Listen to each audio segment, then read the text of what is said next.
File photo, Scott Pruitt, administrator of the U.S. Environmental Protection Agency, answers a question during the Concordia Summit in Manhattan. The U.S.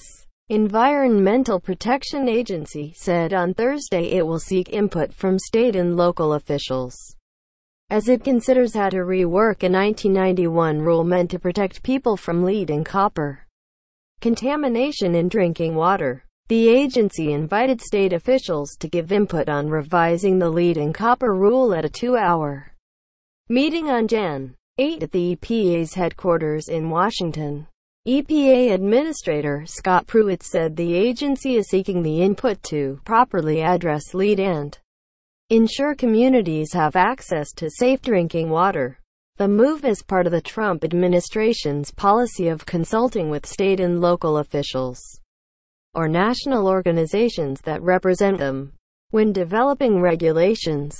While the administration is focused on reducing regulations on mining and drilling and other industries, Pruitt says he is focusing on what he calls the core duties of the EPA, which includes water pollution. The EPA is considering long-term and short-term revisions to the rule, including replacement of lead pipes, improving corrosion control treatment requirements, and the role of filters where water is consumed.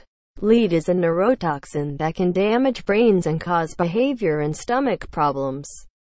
There is no safe level of lead in drinking water, and children are particularly vulnerable. The Centers for Disease Control says lead poisoning in drinking water became a national issue in Flint, Michigan beginning in 2014.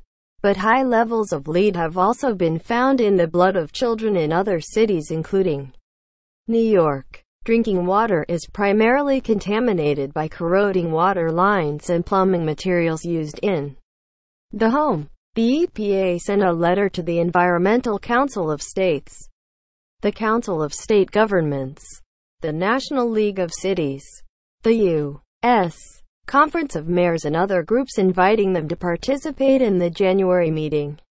The agency said other groups and the public will have opportunities to comment on the rulemaking process.